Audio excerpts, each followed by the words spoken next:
Emily barely registered the words when Tom announced them with a bright smile. They had just finished paying off the mortgage on their modest townhouse in the sleepy English market town of Ashford. For months Emily had been learning to breathe freely again, no longer shackled by the bank's monthly demands. Finally, plans had begun to bloom.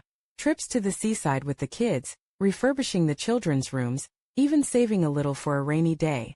And then Tom appeared, eyes sparkling as he clutched a glossy real estate brochure like a treasured gift. "Darling, look what we've got for Mum. A country cottage. The payments are just £750 a month. That's nothing really. You'll manage it fine."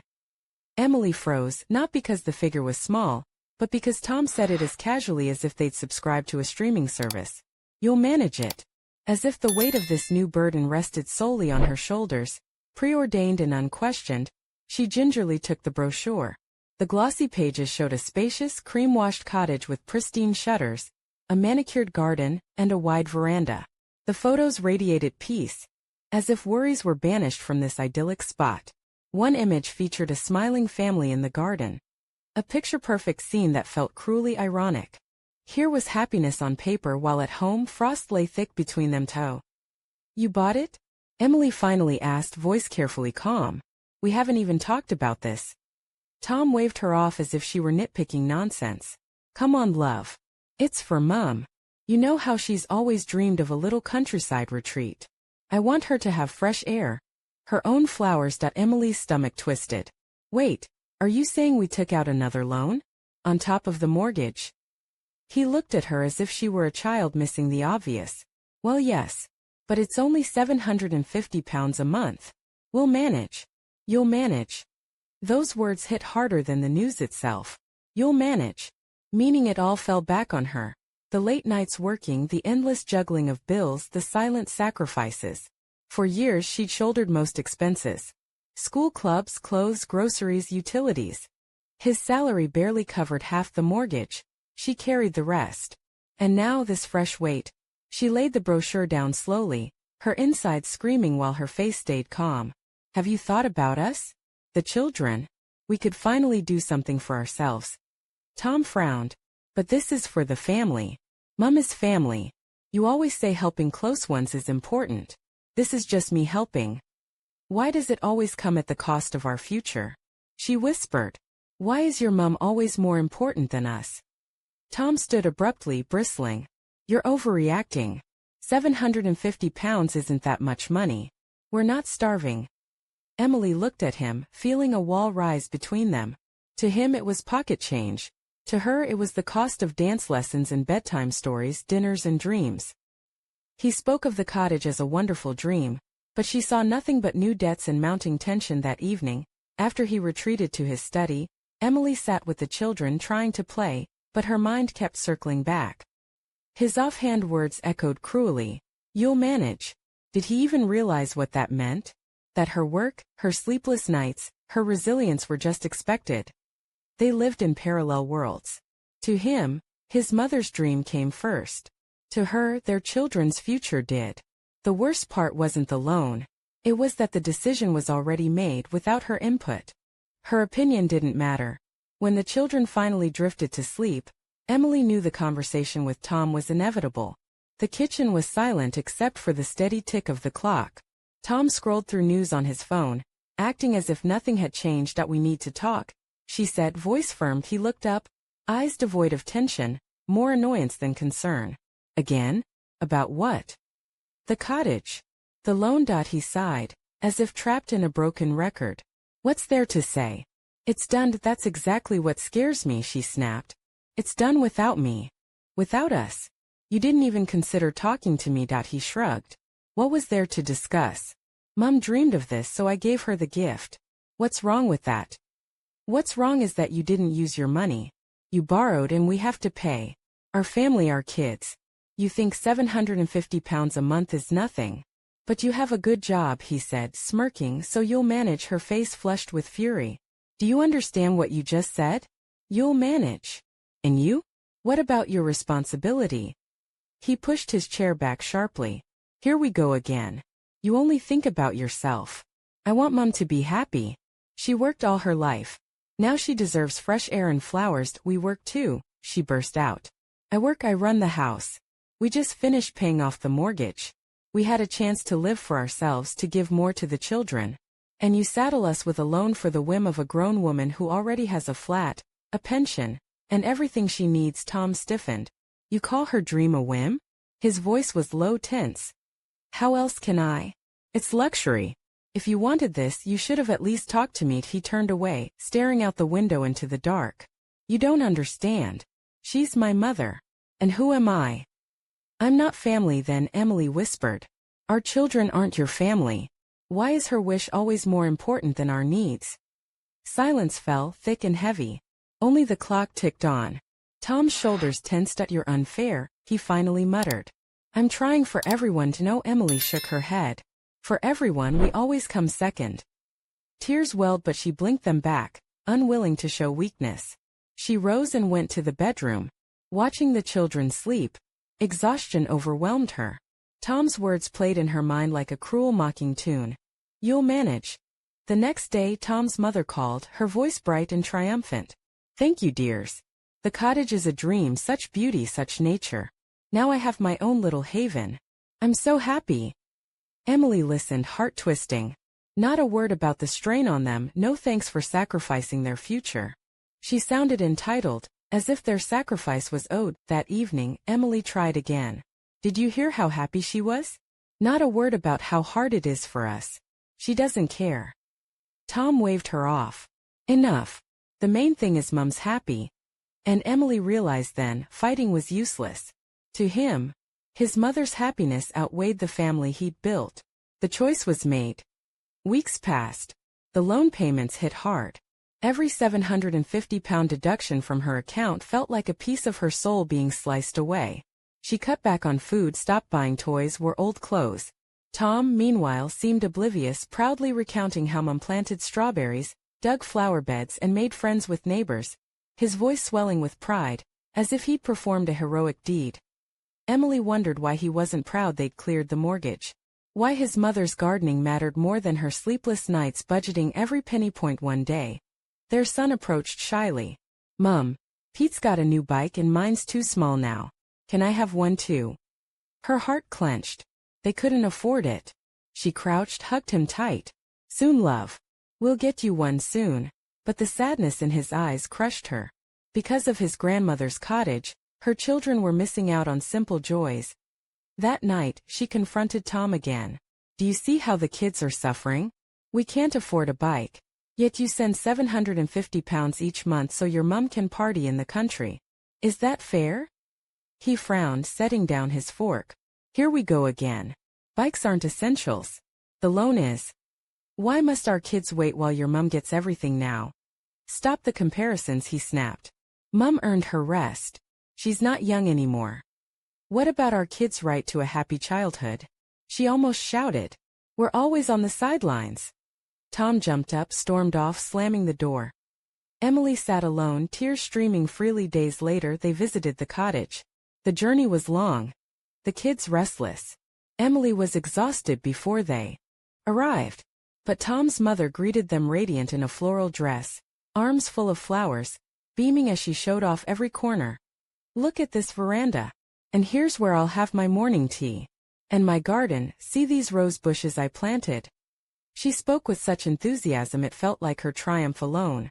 Emily stayed silent, biting her lip. Tom smiled proudly. The children ran wild. Emily felt hollow and bitter. At one point, Tom's mother turned to her son. Thanks, darling, especially you for making this happen. Without you, none of this would exist. Emily froze. Without you? What about me? My money, my sleepless nights, my sacrificed dreams for our children? Her thanks excluded Emily entirely. To her, Emily was just a walking wallet. Not worth a mention. On the drive home, Emily was quiet. Tom tried to talk, but she stared out the window thinking. I have to change things. If I accept this now, tomorrow it'll be a bigger house for Mum, a new car, and our kids will keep waiting. A decision blossomed inside her. She would no longer carry this burden alone. That night, she sat down with paper and pen, listing every expense. The loan, bills, groceries, kids' clubs and clothes, tiny household costs. The total shocked even her. It was unsustainable. She made a copy and set it on the table when Tom got home. "Look, Tom," she said quietly, though her heart trembled. "Here's our budget. Your salary, mine, and our expenses. After the loan and bills, there's barely enough to live on." He skimmed, waved it away. "You're exaggerating. We've always managed. No," she said firmly. "We're not managing. We're cutting corners for the kids. We can't even buy a bike or take a seaside holiday like we promised. I won't sacrifice our family for your mother's whim." He looked up sharply. "So you're against Mum again?" "I'm not against her," she exploded. "I'm against her being more important than us." Silence fell. Tom turned away, but Emily pressed on. "You have a choice. Either you admit this loan is your idea and pay it yourself, or we end things. I won't carry this alone anymore." He stared at her like she'd lost her mind. "You're ready to break up over money?" "You're breaking us," she said coldly. "When you put your mother before our children." He paced, wild-eyed. "You don't understand. She gave me life. I owe her." Emily breathed deeply. "What about your debt to your children? To me? Aren't we your family?" He had no answer, only clenched fists and silence. She knew the outcome wouldn't favor her. He'd never say no to his mother. But for the first time she felt a fierce resolve. She wouldn't allow their lives to be trampled. The next day, Emily visited the bank, uncovering the loan details. To her surprise, the loan was solely in Tom's name. Formally, she bore no responsibility. That evening, when Tom mentioned the payment again, she replied calmly, "I'm not putting any more money in. It's your loan, Tom. You sort it." He paled. "You can't do that." "I can," she said, icy. "I've let you and your mother use me for too long. Enough?" Predictably, Tom's mother found out immediately, calling to accuse her. "How dare you? This is family business. You must help." "No," Emily said. "I owe only my children." For the first time in years, a heavy weight lifted from her chest. Hard days lay ahead. Tom might never forgive her. Their marriage might crack. But she had chosen herself and her children first. That night, lying beside her sleeping children, calm settled over her. They would see that their mother could fight for them. They'd learn what real strength meant. She closed her phone after the call with her mother-in-law and felt a lightness she hadn't known in ages. Let Tom be angry. Let his mother scold. She was no longer their cash machine. She'd chosen her family, and if that meant facing the future alone, so be it. But deep in the shadows of their story, a question lingered. What if the cottage wasn't just a dream come true, but the seed of something far more dangerous? The morning sun filtered softly through the lace curtains as Emily stood by the kitchen window, her fingers wrapped tightly around a steaming mug of tea. She wore a simple but elegant navy blue blouse that hugged her slender frame, paired with a pencil skirt that ended just above the knee, revealing smooth legs slipped into classic black heels. A delicate silver chain glinted at her neck, the pendant resting just where her heartbeat pulsed strongest. There was a quiet strength in her posture, but beneath it flickered a restless tension, the kind that comes from carrying a secret storm. Tom was already gone to work, his presence reduced to the faint scent of his aftershave lingering in the air, a reminder of their fractured morning. The house felt emptier than usual, the silence thick and suffocating. Her phone buzzed with a message from her sister, Lucy, a sharp-witted woman with fiery red hair and a penchant for sarcasm that made Emily smile even in darker moments. Coffee later? I promise not to talk about loans or in-laws. Scout's honor. Emily chuckled softly. Lucy's humor was the balm she needed, but her thoughts drifted back to the cottage, the dream Tom had bought for his mother with such reckless ease. She remembered the way Tom's eyes lit up when he spoke of his mum planting strawberries, like a knight boasting of a heroic quest. Meanwhile, Emily's own battles went unnoticed. Sleepless nights poring over budgets, the cold sting of denying her son a simple bicycle, the quiet desperation of a mother trying to hold her family together with fraying threads. She set the mug down and glanced at the stack of bills and bank statements still spread across the kitchen table. The numbers weren't just figures, they were heavy chains tightening around her hopes. Suddenly, an email notification popped up on her phone. The subject line read, "Urgent. Cottage insurance policy documents." Emily's heart skipped a beat. She hadn't expected anything from the cottage.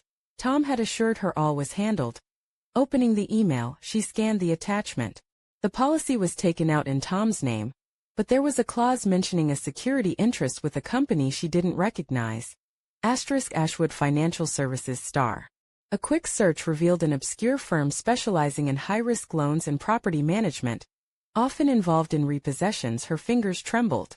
Had Tom unknowingly, or worse deliberately, entangled them with a lender far less forgiving than their bank? The thought sent a cold shiver down her spine. A knock at the door jolted her from her spiraling thoughts.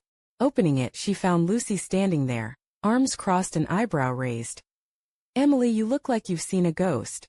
"Spill." Emily hesitated, then stepped aside to let her in. Over steaming mugs of coffee, the truth spilled out between them. Tom's loan. It's tied to this Ashwood company. They're not exactly a charity. If payments slip, they don't just send letters, they move fast. I'm scared, Lucy. What if we lose everything? Lucy's eyes narrowed, lips twitching into a grin that was more fierce than comforting.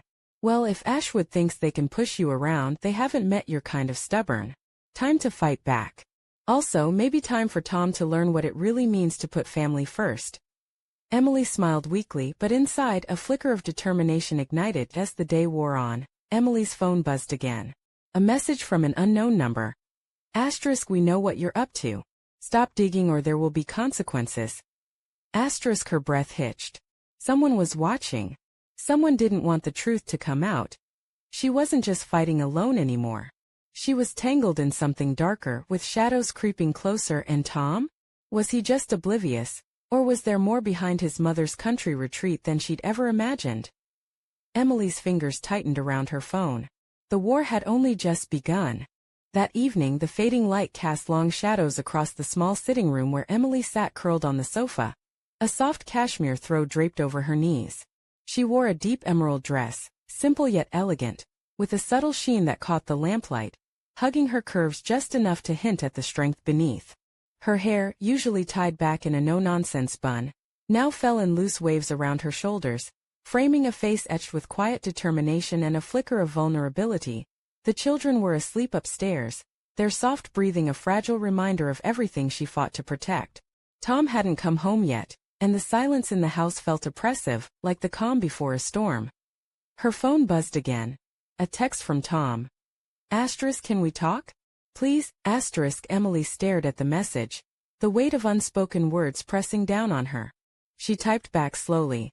We need 2 minutes later. The front door creaked open and Tom stepped inside, his tailored navy suit rumpled from a long day. His usually sharp blue eyes were shadowed with fatigue and something else, regret perhaps? He removed his tie, revealing the white collar of his shirt slightly askew. He dropped into the armchair opposite her, running a hand through his tousled brown hair. Emily, he began, voice low, I didn't mean for any of this to happen. I thought I was doing the right thing for Mum. Emily met his gaze, steady but fierce. Tom, it's not about her. It's about us. About our family. You said I'd manage the loan, but you never asked if I could. He sighed, rubbing his jaw. I know. I was wrong.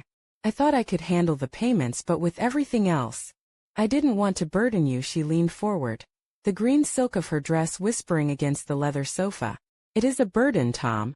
And it's not just money, it's the way you shut me out. Like my opinions don't matter. Like I'm just the one who keeps the numbers ticking over. He swallowed hard, the room thick with tension. I'm sorry. I never meant to make you feel like that. Emily's eyes softened just a fraction, but the fire remained. Sorry isn't enough. We need to fix this. Together. Suddenly Tom's phone buzzed. He glanced at it and frowned. It's Ashwood Financial again. They want to meet tomorrow. They're getting impatient. Emily's heart pounded. We can't let them push us around. Tom nodded. Agreed. But there's something else. I found out my mum's been hiding some letters, warnings about missed payments. She didn't tell me. I think she's scared. Emily's breath caught. Scared? Of what? Of losing the cottage. Of losing you and me. I think this place means more to her than just a holiday home. It's tied up in her past. Something she's never shared. Emily felt a chill. The dream cottage, the secret loans, the mysterious threats. They were pieces of a puzzle darker than she'd imagined. She stood, smoothing her dress, the subtle curve of her hips drawing Tom's gaze. Tomorrow we face Ashwood. But we also need to talk to your mum. If there's something she's hiding, it's time to bring it into the light. Tom rose, stepping closer. Are you ready for this? Her lips curved into a determined smile. Ready or not, we don't have a choice. As the clock ticked toward midnight, the house seemed to hold its breath, waiting for the battles yet to come outside. A lone figure watched from the shadows, phone pressed to their ear. They're waking up, the hushed voice said. It's only a matter of time. The next morning dawned gray and drizzly over Ashford. The kind of day where the damp seeps into your bones and makes everything feel heavier. Emily stood at the kitchen sink, the warm water running over her hands as she stared out at the rain-soaked garden. She wore a soft, cream-colored sweater that slipped just off one shoulder, hinting at the smooth skin beneath, paired with slim jeans and ankle boots that had seen better days. A delicate bracelet jingled faintly on her wrist, a small comfort amid the storm brewing in her life. Tom sat at the breakfast table, his expression tight as he scrolled through emails on his tablet. The usual morning chaos of the kids was subdued, their school uniforms crisp but their faces clouded with unease. Even the dog seemed restless, pacing by the door. We'll have to be careful today, Tom said quietly, not looking up. Ashwood's not the type to play fair. Emily nodded, swallowing the knot forming in her throat. And your mom? Are you going to tell her everything? He sighed, closing the tablet. I have to. If we don't, this could all fall apart. But she won't like it. Not one bit. The kids shuffled into the room, their chatter a fragile attempt at normalcy. Emily smiled gently, brushing a stray curl from her daughter's face. Ready for school? As they left, the front door clicked shut, leaving Emily and Tom alone again. He reached out, taking her hand in his, an unspoken plea for unity. Later, they drove the winding country lanes to the cottage, the rain pattering softly on the windshield. The house looked as serene as ever, with its pale stone walls and climbing ivy, but Emily could feel the tension hanging like a fog around it. Inside, Mrs. Harper, the woman Tom called Mum, greeted them with a tight smile, dressed impeccably in a floral blouse and tailored slacks, her silver hair pinned back to reveal sharp, watchful eyes that missed nothing. Come in, she said, her voice smooth but carrying an edge. I hear we have some serious matters to discuss. Emily studied her carefully. There was pride in the way she spoke of the cottage, but beneath it a guarded fear. The kind that only deep secrets can breed. Tom cleared his throat. Mum, we need to talk about the loan. The payments, the letters you've been hiding. It's all caught up in more than just the cottage, isn't it? Mrs. Harper's eyes flickered, a shadow crossing her face. You don't understand, Tom. That cottage isn't just a home. It's a piece of my past I had to reclaim. And I wasn't going to let anyone take it from me. Emily felt a chill. What happened? Mrs. Harper hesitated, then spoke, voice low but steady. Years ago, before you were born, this place was lost to me. A bad deal, I swore I'd get it back. I didn't want to burden you or Emily, so I kept it to myself. Tom's jaw tightened. But keeping us in the dark only made things worse. Mrs. Harper nodded, tears glinting. I know. I'm sorry. I was scared. Afraid of losing you both. Emily took a step forward, her voice softening. We're a family. We face things together. No more secrets. Before anyone could respond, a sharp knock echoed from the door, startling them all. Tom opened it to find a stern-faced man in a dark raincoat, holding a thick envelope. Mr. Harper. Ashwood Financial. I'm here regarding the property. The room stiffened. Emily exchanged a glance with Tom. This was no longer just a family matter.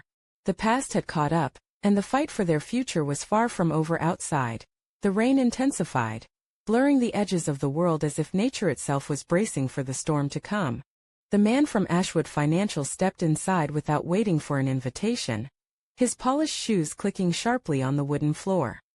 He was tall, with a neatly trimmed beard and cold gray eyes that seemed to measure every person in the room like a ledger. Mr. And Mrs. Harper, he began, voice clipped and professional, I'm here to deliver a formal notice. Unless the outstanding balance on the loan is settled within 30 days, Ashwood Financial will initiate repossession proceedings on the property. Emily's heart jolted. 30 days. That was barely enough time to catch their breath, let alone turn things around. Tom swallowed hard, his hands curling into fists at his sides. We're aware of the situation, he said quietly. We're working on a solution. The man's lips twitched into a thin smile. I'm sure you are. But Ashwood doesn't negotiate with excuses. We expect results. Mrs. Harper's face paled, but she held her ground. We understand the terms. But we ask for your patience while we arrange payment. The man nodded once, then turned toward the door. I'll be in touch. Time is money, Mrs. Harper. As the door clicked shut behind him, the heavy silence settled back over the room. Emily looked at Tom, then at his mother. We need a plan. Tom ran a hand through his hair, frustration etched deep. I'll contact a solicitor. Maybe they can buy us more time. Mrs. Harper sank into a chair, her usual poise cracked by worry. I never wanted to drag you into this mess. Emily knelt beside her, placing a comforting hand on her shoulder. We're family now. We face it together later. Back in the car, rain streaked the windows as Tom drove in near silence. Emily stared out, mind racing. The cottage, once a symbol of hope, now felt like a ticking bomb. Yet beneath the fear, a spark of resolve burned brighter than ever. Whatever shadows clung to that house, whatever secrets the past held, Emily knew one thing. She wouldn't let her family be torn apart. Not by debts, not by lies, and certainly not by the cold grip of Ashwood Financial. And somewhere, deep in the back of her mind, a question nagged. Who else was watching them? Who wanted this fight to end before it even began? For now the storm raged outside, but the real battle was only just starting. That night Emily lay awake in their bedroom. The soft rustle of silk sheets the only sound amid the stillness. She wore a midnight blue camisole that clung delicately to her skin, the thin straps teasing her shoulders, and a pair of matching pajama shorts that revealed the elegant curve of her legs. Moonlight filtered through the curtains, casting pale shadows that danced across the walls like silent spectators to her turmoil. Tom was asleep beside her, his brow furrowed even in rest, as if the weight of the day's revelations pressed upon him relentlessly. Emily's mind, however, refused to quiet. The looming deadline from Ashwood Financial, the hidden fears of Mrs. Harper, the mysterious warning text. It all swirled in a relentless storm. Unable to bear the silence, she slipped out of bed and padded softly to the living room. The house felt colder here, the ticking clock on the mantel louder in the stillness. She pulled her phone from her nightstand and stared at the last message again. Asterisk, we know what you're up to. Stop digging or there will be consequences. Asterisk, her fingers hovered, then typed. Asterisk, who is this? What do you want? Asterisk, there was no immediate reply, but then a new message appeared. Asterisk, watch your back. Not everyone wants the truth to come out. Asterisk, a shiver ran down her spine, but beneath it stirred a fierce defiance. She wasn't going to be intimidated.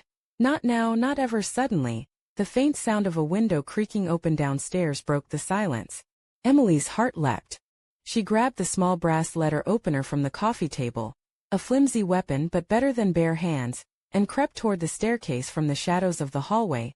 She glimpsed a figure slipping in through the back door, drenched from the rain, face hidden beneath a hood. Her breath caught, pulse racing. Who's there? She called softly, voice steadier than she felt. The figure froze, then turned, revealing a pair of sharp green eyes that seemed both familiar and unreadable. Emily, the voice whispered. It's me. Her grip on the letter opener loosened as recognition dawned. James? But how? Why? He stepped into the dim light, water dripping from his coat. There's no time to explain. You're in danger. Ashwood isn't just a company. They're part of something far bigger.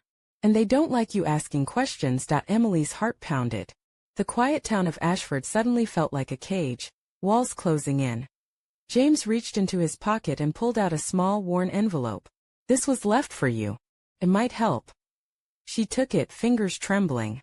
Inside was a faded photograph of the cottage, but on the back a cryptic note. The key lies beneath the rose bush. Emily looked up. What does it mean? James shook his head. I don't know yet. But you need to find out. Before it's too late. As the rain hammered against the windows, Emily felt the weight of the unfolding mystery settle over her like a cloak. Heavy, cold, but impossible to ignore. The fight for her family's future had just become a fight for their very survival. The following morning the gray sky pressed low over Ashford, mirroring the heaviness in Emily's chest as she slipped into a tailored charcoal coat, buttoning it neatly over a fitted cream blouse. Her dark hair was pulled back into a sleek ponytail, strands framing her face with a quiet elegance that belied the storm brewing inside. She fastened a simple pearl necklace at her throat, a small talisman of calm before the day's chaos. Tom was already in the kitchen, pacing as he sipped his black coffee. The tension between them was thick, unspoken but palpable. When Emily entered, he looked up, eyes bloodshot from sleepless nights. "We need to go back to the cottage today," she said firmly, holding the envelope James had given her. "There's something there, something hidden." Tom hesitated, then nodded. "I'll call the solicitor. We need all the time we can get." They arrived at the cottage just as a weak sun tried to break through the clouds. The garden, lush and overgrown, smelled of damp earth and roses. Emily's gaze fixed on the rose bush near the veranda, the one in the photograph. She knelt beside it, fingers trembling as she brushed away the soil at its base. Her hand struck something hard.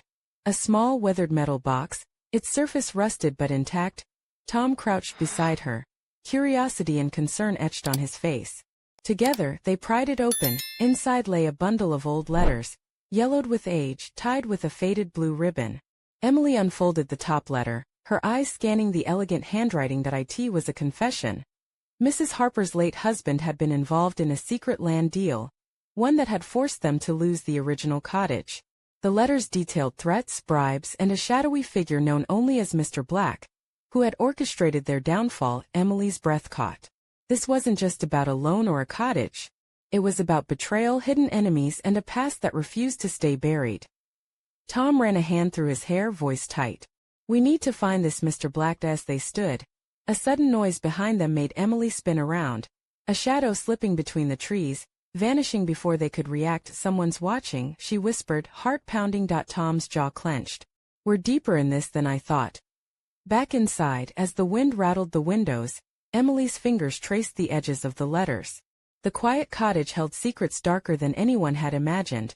And as dusk settled over Ashford, one thing was certain. The past was coming for them all. Outside, hidden in the gathering gloom, a figure watched with cold eyes. A faint smile played on his lips. "Let the game begin," he murmured. That night, the house felt suffocatingly silent, every creak and whisper amplified in the heavy darkness. Emily stood by the window, the cool glass pressing against her palm as she stared out into the ink-black garden where shadows twisted like restless ghosts. Her silk nightdress clung softly to her figure, the delicate straps tracing the curve of her shoulders, while the faint scent of lavender from the bedside candle mingled with the tension in the air. Tom was already asleep, but Emily's mind raced with the day's revelations, the secret letters, the elusive Mr. Black, and the shadowy presence stalking their every move.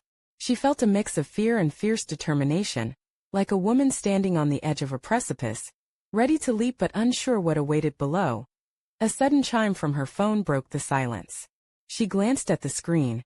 An unknown number. With a steadying breath, she answered. "Emily Harper," a low, distorted voice whispered. "Stop digging or you'll regret it." Her fingers tightened around the phone. "Who is this? What do you want?" There was a pause, then a chilling laugh. "Some secrets are better left buried. But if you insist on playing detective, well, you're not the only one who knows the truth." The line went dead. Emily's heart hammered, but she refused to let panic take hold.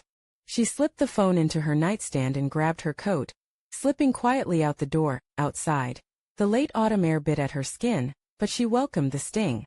She needed answers, and the only place left to find them was Ashwood Financial's offices, the shadowy company now tangled in their lives. As she hurried down the rain-slicked streets toward the town center, she thought about the photograph, the letters, and the mysterious Mr. Black. What had he taken from them? And what would he take next? Behind her, unnoticed footsteps echoed softly in the night. Emily glanced over her shoulder, but the street was empty, only the whisper of the wind and the steady beating of her own heart. The game had begun, and she was determined to win. The office building of Ashwood Financial rose grim and unwelcoming against the darkening sky, its glass facade reflecting the dull glow of streetlights like cold, watchful eyes. Emily pulled her coat tighter around her, the hem brushing just above her knees, revealing the sleek lines of her leather boots. Her breath formed small clouds in the chilly air as she paused at the entrance, heart pounding with a mix of fear and resolve. Inside, the sterile lobby was eerily quiet, illuminated by harsh fluorescent lights that flickered intermittently. The receptionist glanced up briefly but offered no greeting, her expression unreadable. Emily approached the front desk. "I'm here to see someone about the loan, Mrs. Harper's account." The receptionist's eyes narrowed. "Appointments only." Emily squared her shoulders. I'm afraid this can't wait. After a tense moment, the receptionist sighed and buzzed the elevator. Wait here. The ride up was slow, the elevator humming like a warning. When the doors opened, Emily stepped into a dim corridor lined with heavy oak doors. At the end stood a man in a tailored suit, tall, with sharp features and piercing gray eyes that seemed to dissect her at a glance. Mrs. Harper, he said smoothly, extending a hand. I'm Mr. Collins, head of collections. I understand you have questions. Emily met his gaze steadily. Yes. About the loan, about Mr. Black, and about why my family has been threatened. A flicker of something, amusement, passed over Collins's face. You're treading on dangerous ground. She swallowed but didn't back down. I want the truth. No more secrets. Collins's smile was thin and cold. Very well. Follow me. He led her through a maze of corridors to a stark conference room. As the door closed behind them, Emily felt the weight of unseen eyes watching, waiting. Mr. Black, Collins began, is not a person. He's a code name for a group, powerful people who control more than just property. Your family's debt is a small part of a larger game. Emily's pulse quickened. What do they want from us? Collins leaned in, voice low. Control. Influence. And to keep anyone from exposing their secrets. Suddenly, the lights flickered and went out, plunging the room into darkness. A cold silence followed, broken only by the faint sound of footsteps retreating. Emily's phone buzzed in her pocket. A new message. Asterisk, you're closer than you think. But be careful, some truths can kill. Asterisk. In the blackness, Emily clenched her fists, the fight inside her burning brighter than ever. She wasn't just battling debts anymore. She was fighting a shadowy empire, and she would not go down without a fight. The lights flickered back on, casting harsh illumination over the conference room's cold, sterile walls. Emily's eyes quickly adjusted, and she found herself alone, Mr. Collins and the receptionist nowhere in sight. The door was ajar, creaking softly with the faint draft that slipped through. Her heart pounded, adrenaline surging as she stepped cautiously into the dim corridor. Every sound seemed amplified. The distant hum of an air conditioner, the faint scuff of her boots against the polished floor. She pressed her back against the wall, peering around the corner. Down the hallway, a shadow moved swiftly, disappearing through a door marked private, authorized personnel only. Emily hesitated, then slipped after it, the weight of the letters and the mysterious message burning in her pocket. Inside the room, she found a cluttered office filled with filing cabinets, stacks of folders, and a large desk littered with papers. On the desk lay a folder stamped with the Ashwood Financial logo. Her fingers trembling, she opened it. Inside were documents, loan agreements, payment schedules, but also something else. Photographs, scanned letters, and handwritten notes referencing Mr. Black alongside names and dates spanning decades. The deeper she looked, the clearer the web of deceit became. Suddenly, footsteps echoed in the corridor. Panic surged. She stuffed the folder into her coat and slipped out just as the door opened. A man stood there, older, with sharp eyes and a cold expression. I wouldn't be poking around here if I were you, he warned. Emily squared her shoulders. Who is Mr. Black? What do you want from us? He smiled thinly. Mr. Black is the ghost in every shadow, the hand that pulls strings from behind the curtain. You've stumbled into something much bigger than a loan, Mrs. Harper. Before she could reply, the man turned and disappeared down the hall, leaving her alone with the growing weight of secrets. Back in the car, Emily's hands gripped the steering wheel as rain began to fall again, each drop a drumbeat of urgency. Tom's voice broke the silence. What did you find? She exhaled slowly. Enough to know this isn't just about money. It's a war. And we're right in the middle. As the headlights cut through the mist, Emily felt the chill of uncertainty, but also the fierce fire of resolve. They would uncover the truth, no matter the cost. But somewhere in the shadows, eyes watched and waited. And the game was far from over.